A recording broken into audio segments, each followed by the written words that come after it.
Sa mga kababayan natin dyan nandito sa Hungary, yan, pasyalan nyo ito. Parliament dito sa Budapest.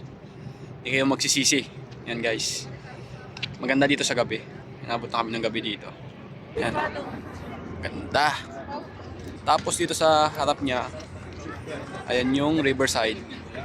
Yan, Riverside yan. May mga Pilipino pala dito. Ayan mga bayan, habang kayo naglalakad dito, syempre, presko ang hangin.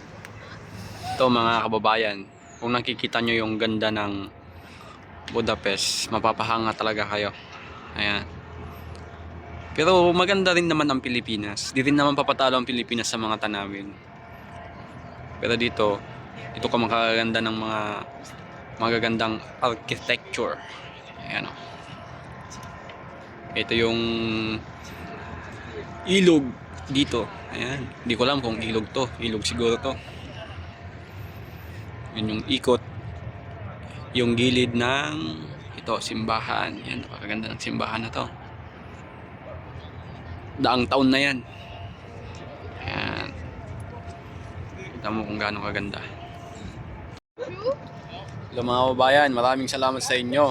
Sana makapunta kayo dito at makapasyal dito sa Budapest. Yan, napakaganda ng mga tanawin dito.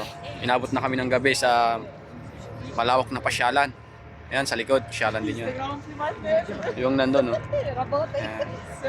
So, maraming salamat sa panonood nyo guys. God bless.